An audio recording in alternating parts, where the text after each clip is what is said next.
Buried in a cliff on the shores of Chesapeake Bay, paleontologists search for clues to the biggest and baddest shark that ever lived. Oh my goodness. Megalodon. Megalodon, in my mind, is kind of on par with T-Rex. The largest predatory shark of all time. 20 meters long. With a bite force 10 times more powerful than a great white shark, Megalodon was the ultimate ocean predator. The stuff of nightmares. Stirs in us this sort of primordial fear we wouldn't have a chance against if we were in its environment. How did a shark grow so big? What did this monster really look like? And why did it vanish from the oceans almost without trace? You'd think it would be the king of the ocean. So why did it disappear?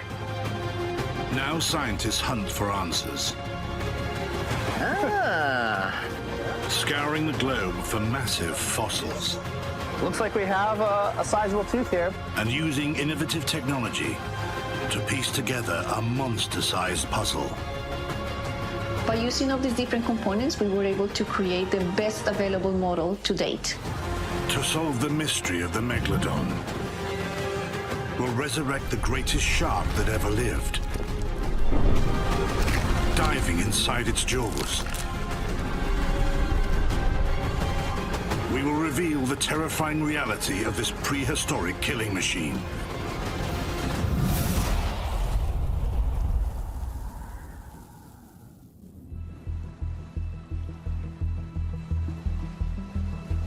The Calvert Cliffs in the eastern United States are a fossil hunter's paradise.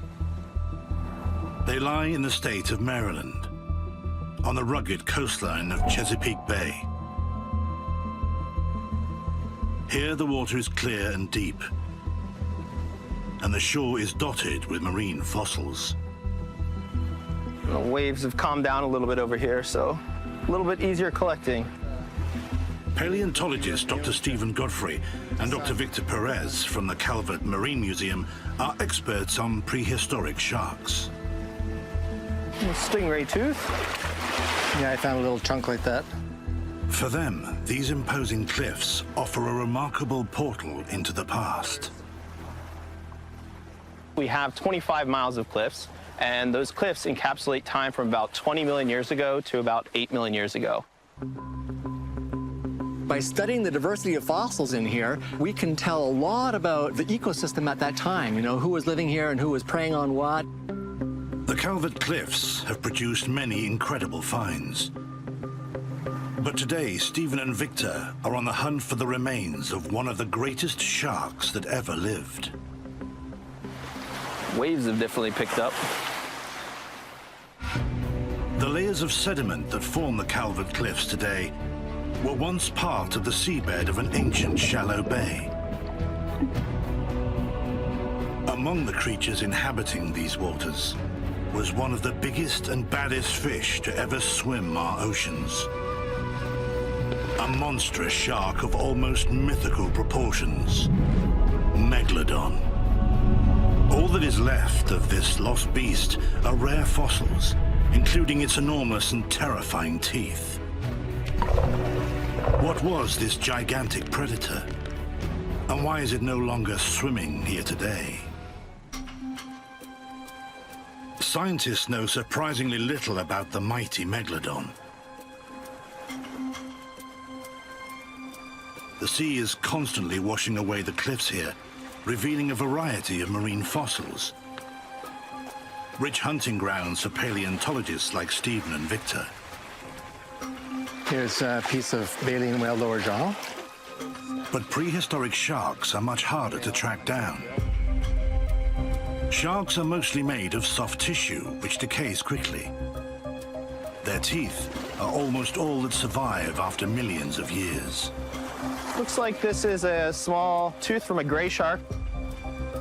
But it's a much bigger tooth that they're hoping to find.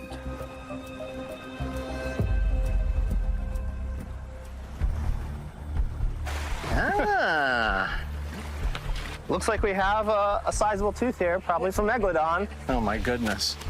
It's definitely been in the water for a little while because we can see the enamel's peeled off and it's slightly discolored, but definitely a cool find for the day. Amazing. Scientists think that Megalodon might have had over 200 megateeth in its jaws. Its teeth were not rooted to the jawbone, but could move through the soft tissue of the gums.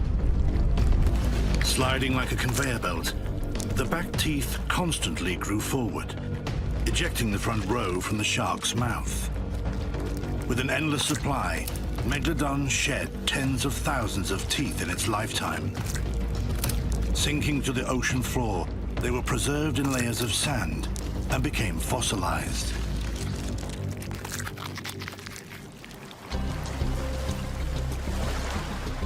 That's proof that they were living in this shallow ocean that flooded over this area. And just like modern sharks, they were shedding teeth, and those teeth then were sinking to the bottom. Megalodon's fossilized teeth are vital pieces of evidence for investigators trying to solve the mysteries that surround this prehistoric fish. Their size is enormous. Here is a modern tooth from a great white shark. Megalodon is about 4 times the size in terms of linear dimensions than the great white shark. So we all know that great white sharks are fearsome sharks. So I don't know what term we would use to describe Megalodon. Megalodon's huge teeth reveal that it was a monster-sized shark. It was even named after these mega-sized teeth. Megalodon means large or giant tooth, and so this animal was aptly named.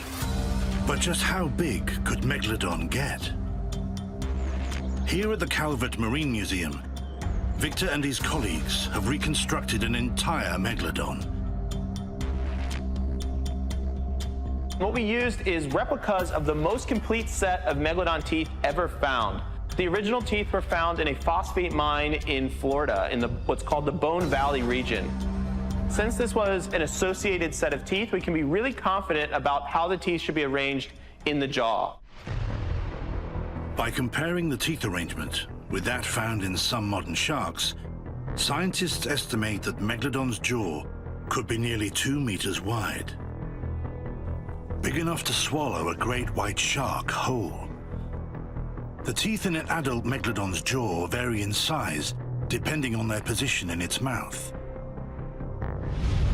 The teeth at the front of its jaw are the largest of any shark that has ever lived.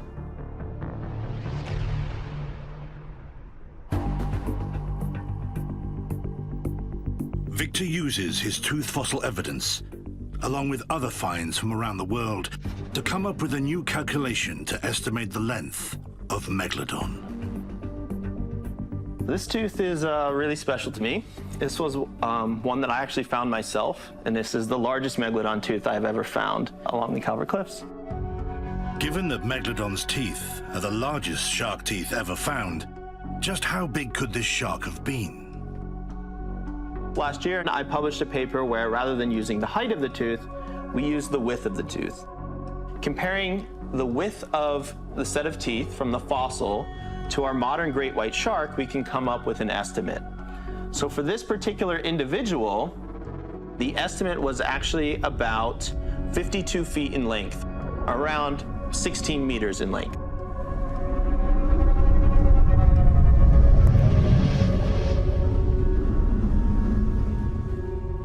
So a pretty large shark, but not the largest Megalodon ever found. Just based off the size of the teeth, we know that it was the largest shark to ever live, but there are still many unanswered questions about Megalodon. Megalodon was bigger than any shark in history. But what did this megafish actually look like?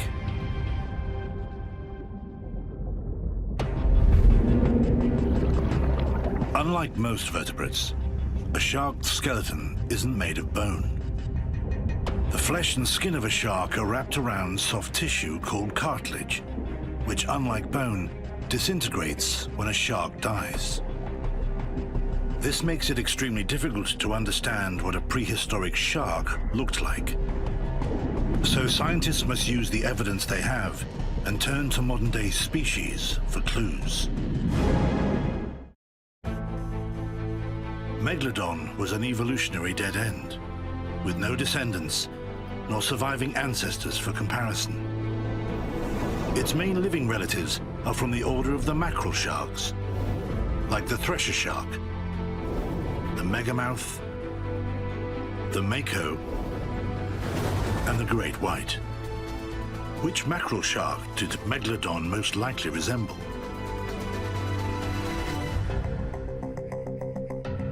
In New York, comparative anatomist and marine biologist Joy Reidenberg works at the Icahn School of Medicine at Mount Sinai.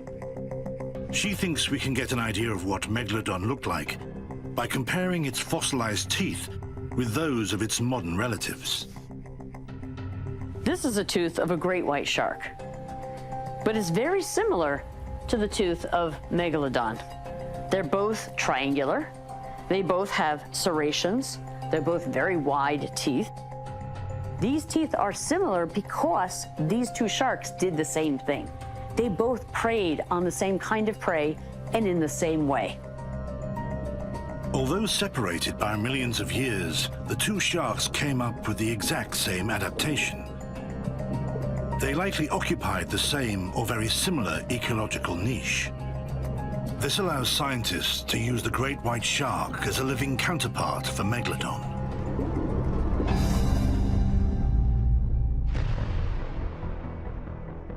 Most Megalodon models, like this one at the Calvert Marine Museum, are based on the fearsome great white. You can see the massive jaws here, which are basically an enlarged version of what we see in the living great white shark. They've even supersized the cup-like cartilage structures that hold the shark's eyes. As we move away from the skull, we have what looks like a crazy mess, but this is actually the gill rakers of the shark. Behind that, you can see the vertebral column extending all the way down to the end of the tail. Our model is about 37.5 feet long, so much larger than today's great white shark, which maximum recorded size is between about 21 and 23 feet in length. This reconstruction is reliant on comparative anatomy and only one piece of solid evidence: Megalodon tooth fossils. Since we do not have any fossilized skeletons of Megalodon that have ever been found, at least no complete ones, there is a lot of speculation about what these body proportions would have looked like. A pioneering new research project could throw new light onto this mystery and help investigators reconstruct this long-lost monster more accurately. I have always been fascinated about sharks because they play such important roles in marine ecosystems. Paleobiologist Catalina Pimiento from Swansea University in the United Kingdom is part of an international team of scientists working to solve the mystery of what Megalodon really looked like. They're using innovative scanning technology to re-examine rare sections of a fossilized Megalodon spine. I'm holding here a 3D printed scan of a Megalodon vertebral centrum, and it's part of a column that was found in Belgium from around 50 million years ago, and represents one of two vertebral columns that have been found for this extinct shark.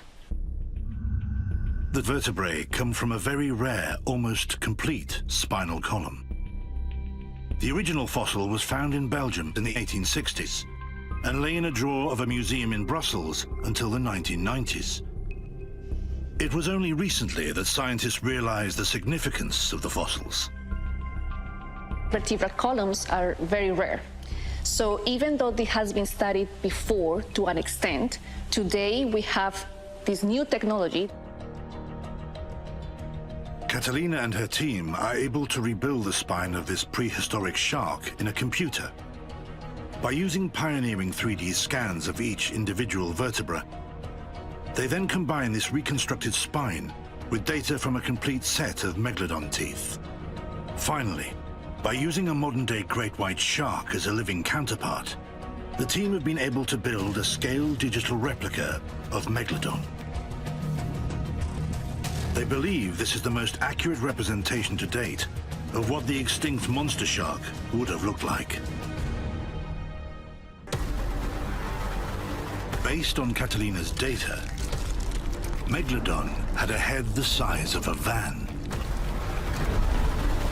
a spine longer than a school bus,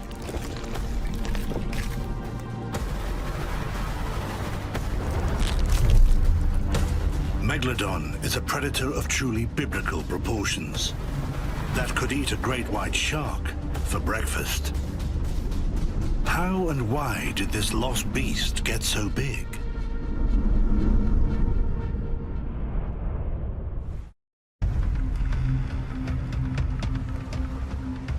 Dr. Victor Perez believes that juvenile tooth fossils found at the Calvert Cliffs might help explain why Megalodon grew into a monster.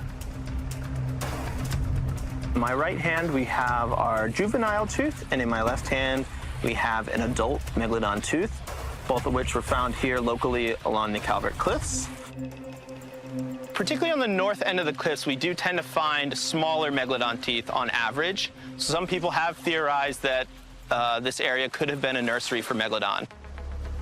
Shark nurseries are often found in shallow coastal fringes, much like the ancient sea that once covered Chesapeake Bay. They are a marine refuge where baby and juvenile sharks live until adulthood. This can be over 20 years in some species. There's a few different reasons why a shark would use a nursery habitat. It limits competition between adults and young individuals.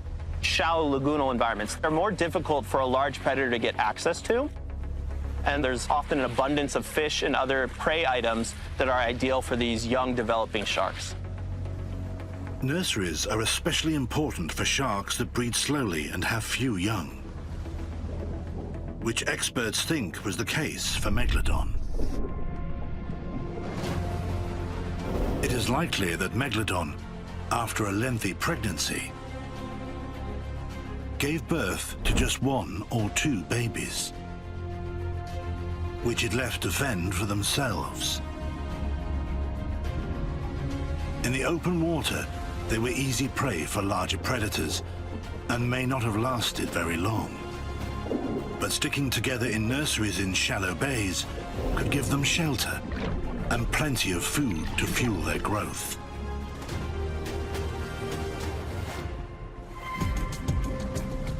These waters would give baby Megalodon a greater chance of surviving and growing into a monstrous adult, and ultimately help the species to become the oceanic top gun for millions of years. Hints of that evolutionary advantage are captured in rare Megalodon fossils. The biggest study that was done that had something to say about juvenile Megalodon wasn't looking at teeth, but rather looking at their vertebra. Hidden in rare vertebrae fossil finds are some of the most tantalizing clues to how Megalodon got so big. The inside of a shark's vertebrae has growth rings, similar to those in a tree. A scientist from DePaul University in Chicago used these rings to figure out the size of a newborn Megalodon pup. So what this researcher did, he looked at the very center of these Megalodon vertebrae, which would be the growth when it was first born.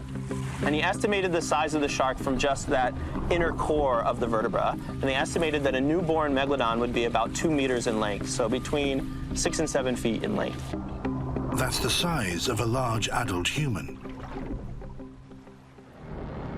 Megalodon's monster size at birth, combined with a high survival rate provided by nurseries, would have given the megapredator a major advantage over other fish from the very start of its life. Big was baked in at birth, but once young Megalodons reached adulthood and moved into the open ocean, how did they become the largest predatory shark that ever lived?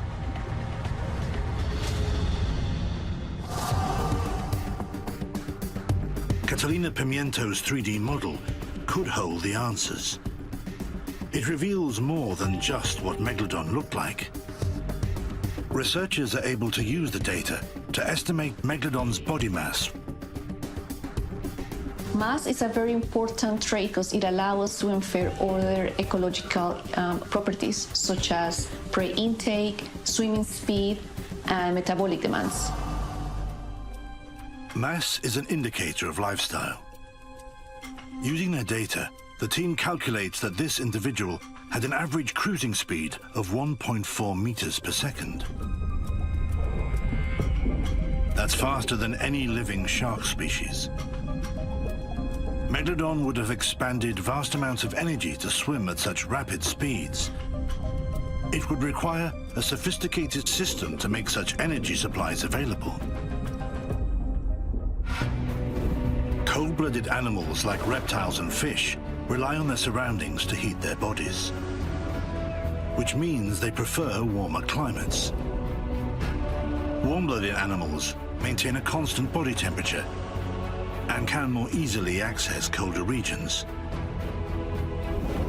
Megalodon was basically cold-blooded, but could use heat from its muscles to shield strategic organs, like its brain and eyes, from the cold.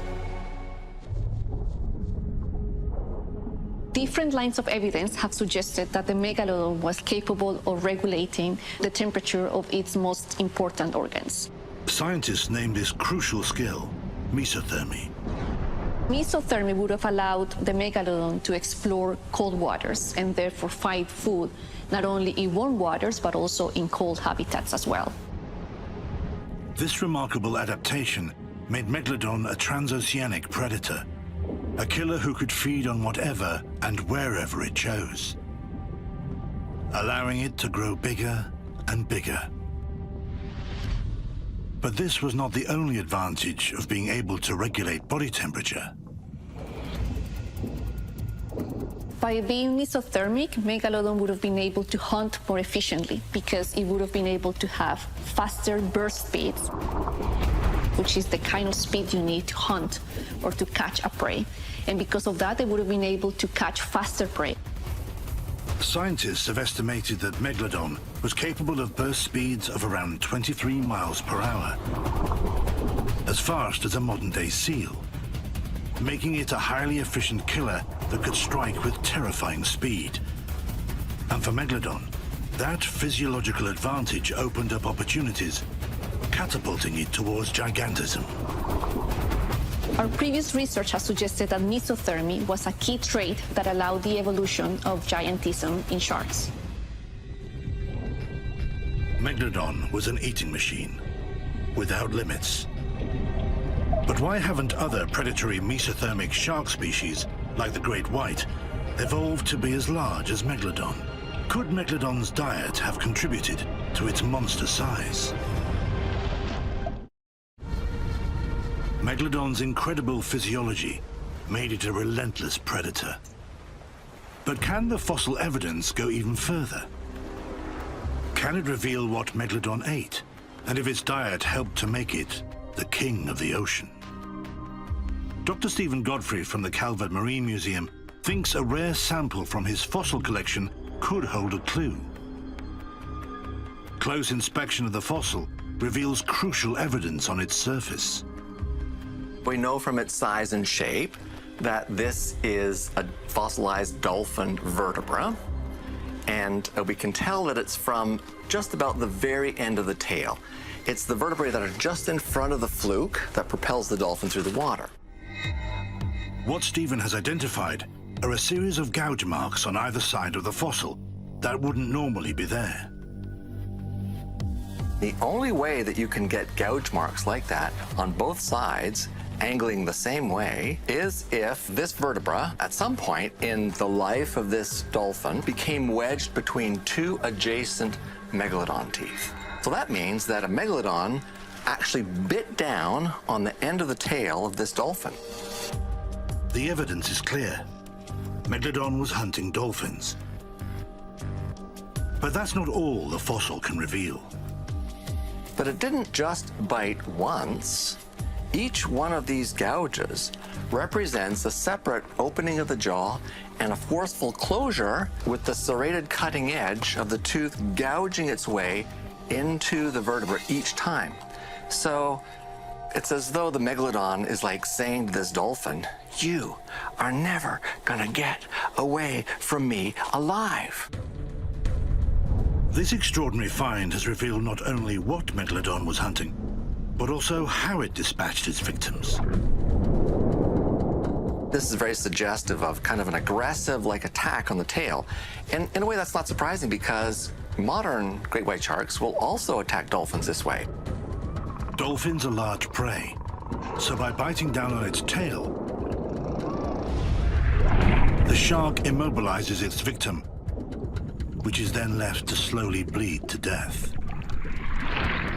There's nothing very cheerful about this for the dolphin. You know, it's just the way Megalodon was. It was a macro predator. Macro predators are killers that take down prey larger than themselves.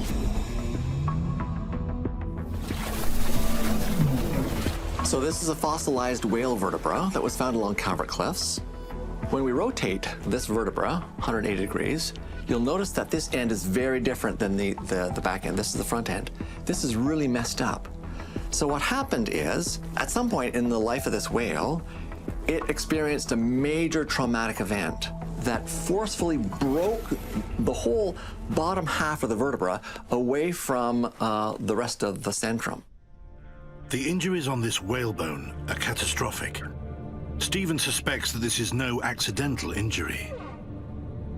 There are several explanations for how that could have happened, but I think the best and most reasonable one is that this whale, at some point in its life, had an encounter with Megalodon.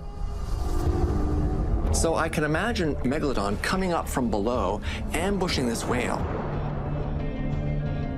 Incredibly, this whale's killer may have left behind a smoking gun. What's also interesting about this vertebra is that immediately adjacent to it, in the sediment, was this single Megalodon tooth was found. It was a spall fracture, which indicates that at some point in this tooth's existence, it struck a hard object like a bone of a whale, and the force of the bite was so powerful that it overcame the strength of the tip of the tooth and it broke it off. So again, this is circumstantial evidence. We can't know for sure if they're related to this trauma, but they were found together. The fossil evidence hints at the massive size of prey that Megalodon was capable of taking on. Catalina Pimiento's 3D model also sheds light on the kind of prey Megalodon was eating. Body mass also allows us to infer prey intake capabilities in two ways. First, we were able to estimate the stomach volume, and based on this volume, we were able to estimate how big of a prey the Megalodon could have fully consumed. Our 16-meter-long Megalodon model was capable of consuming prey as large as 8 meters and in as few as 5 bites. Megalodon wasn't designed to snack on small fry. We were able to estimate the energetic demands, the caloric intake required for this individual Megalodon to survive. The calculation suggests that a Megalodon needed 98,000 kilocalories per day. Only one beast could provide enough energy for a hungry Megalodon. This monster shark was a whale killer. And the bigger Megalodon became, the more food it needed to sustain it. Hunting and killing calorific prey like a blubber-rich whale wasn't a choice, it was a necessity. With a bite 10 times more powerful than a great white, Megalodon was perfectly evolved for tackling large prey. As it went in for the kill, its jaws could shoot forwards and open to a vast size before sinking its teeth into its victim. And when shaking its head side to side, its teeth could saw into flesh, ripping off huge chunks of meat. With jaws like this, Megalodon was the ultimate ocean mega-predator. Was any marine creature safe from Megalodon? Incredibly, fossil evidence reveals that this shark wasn't even safe from its own kind. Stephen has discovered a Megalodon tooth fossil that has some tantalizing evidence scratched into the surface. But the detail is very fine, and he needs to treat the fossil to reveal what he believes to be an extraordinary encounter. I'm going to whiten the fossil, and I'm going to do that by heating up this solid ammonium chloride with this burner. The heated solid ammonium chloride turns into a powdery gas, which Stephen uses to temporarily coat the fossil. You want to extract as much detail and information from the fossil as possible, and this is just one technique that we can apply to do that. Makes the detail on the surface of the tooth really pop, so we can see exactly what has happened to this tooth. Will the technique reveal enough detail for him to read and interpret the evidence? We can clearly see that the surface, the tongue side, the inside surface of this megalodon tooth was scored when another megalodon tooth raked the surface. So what's amazing is that you have all these serrations where one megalodon tooth struck another megalodon tooth, and in a way, megalodon left its calling card, right, the serration marks, on another megalodon tooth. So you can just imagine, right, two giant megalodons kind of duking it out, having at each other like face to face. I mean, that's just like apex predator against the most apex predator. That would have been spectacular. Megalodon was a fearsome predator, a transoceanic monster that hunted down and dispatched whale-sized prey and even other rival megalodons in a few powerful bites. It was at the top of its game for millions of years. Why is it no longer terrorizing the oceans today? The fossil record shows that between 2 and 3 million years ago, Megalodon disappeared. Unlike the dinosaurs, which were wiped out 66 million years ago, mighty Megalodon's disappearance wasn't linked to a sudden catastrophic event. Its extinction happened slowly over time. So what wiped out this monster-sized super predator? Where did it go? Like, why did it become extinct? To me, that's really amazing that an animal that is like the top marine predator for arguably like 20 million years, the biggest, the baddest, the best, all of a sudden goes extinct.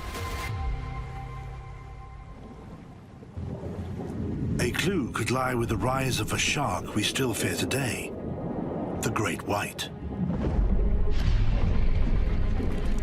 Based on tooth fossils found around the world, Megalodon ruled the seas for over 13 million years and spread to nearly every ocean on the planet, competing with its smaller relative, the great white shark.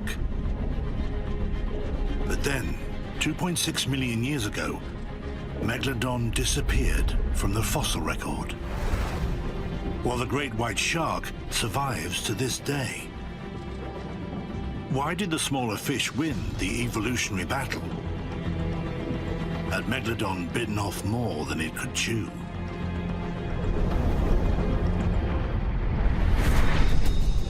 Species extinctions that happen over time are due to a series of events. Could this have been the case for Megalodon? Stephen Godfrey believes that climate change might have been a factor. He hunts for clues hidden in the Calvert Cliffs. When you look at this expanse of sedimentary rock, it all looks like it's pretty uniform, but in fact it isn't. Geologists have studied the composition of these sediments, and what they've learned is that there are different particle sizes and different combinations of sand, silt, and clay, which indicate that there are different water depths here responsible for the deposition of these different kinds of sediment. The different layers reveal how changes in global temperature had a direct impact on sea levels.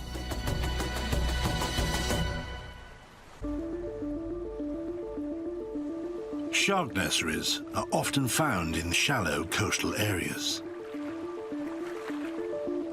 One theory suggests that falling sea levels radically altered the nursery habitats that Megalodon might have relied on to provide a safe haven for its pups.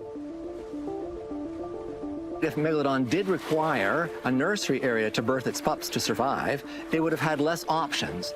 And so it has been suggested that that was one of the reasons why Megalodon became extinct, because it just didn't have access to these shallow water environments where its pups could be protected.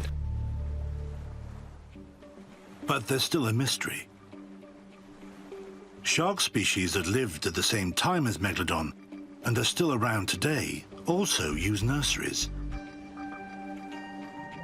Why were they able to survive this loss of habitat?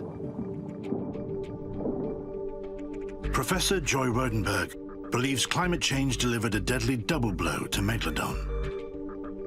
It devastated both the habitat and sources of food that Megalodon had evolved to rely on. Megalodon's big size was probably also its downfall. A big predator needs to prey on big prey. But if that prey species starts to dwindle in numbers, that leaves it less resource to feed off of. Or if there was some environmental change that moved that prey out of the area where Megalodon was, then it would also have less prey to feed on. The Ice Age had a devastating impact on marine ecosystems. One estimate suggests that more than a third of all large marine creatures went extinct at that time, including a high percentage of the whale species, the large high-calorie prey that Megalodon had come to rely on to sustain its enormous body size. Had Megalodon become too specialized? A clue to support this theory is embedded in the tooth fossil evidence for both Megalodon and great white sharks. Shark diets are revealed in their teeth. You can see chemicals in the teeth, and they reflect what the animal was eating.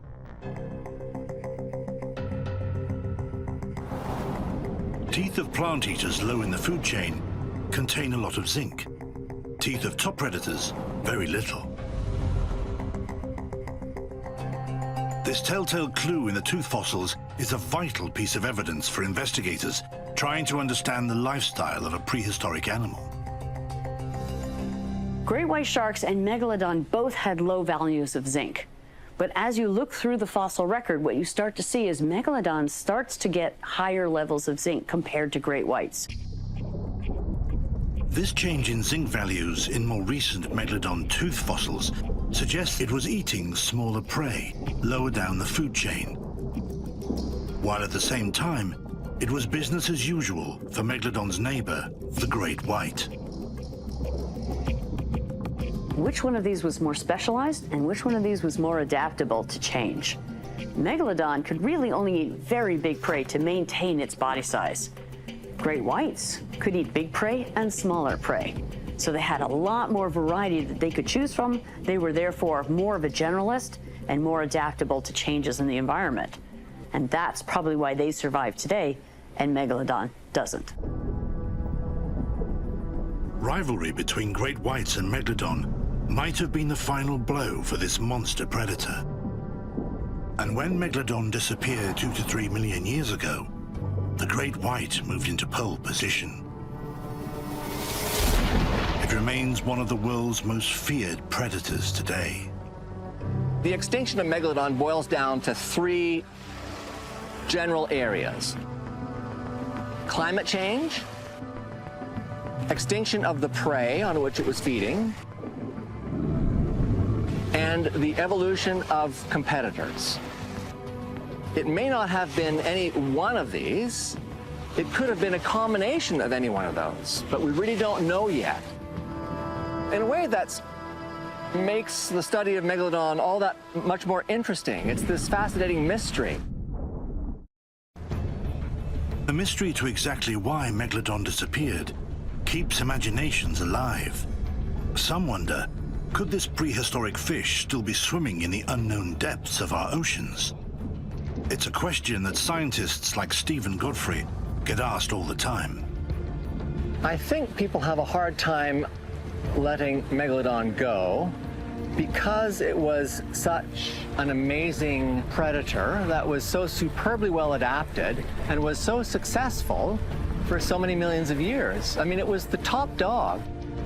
We can't imagine, like, well, how is it possible for an animal that's at the apex of the food web to become extinct.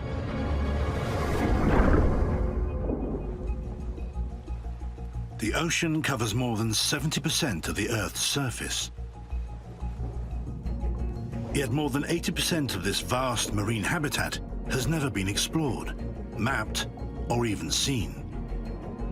The deepest place on Earth plunges almost 11 kilometers below the ocean's surface. It's actually quite believable for some people that these animals are still alive. Why? Because we don't know what's in the ocean. We haven't seen everything in the ocean. It's one of these unexplored areas, the last frontier.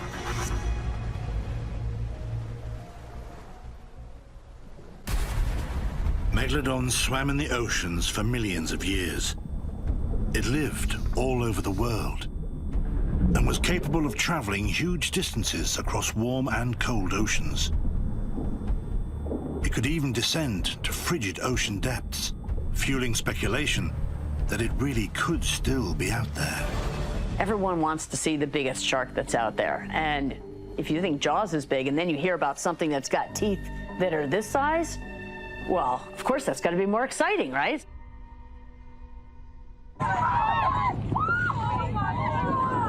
A unique sighting came in 2021 when a group of sea passengers encountered a monstrous shark in the Atlantic Ocean.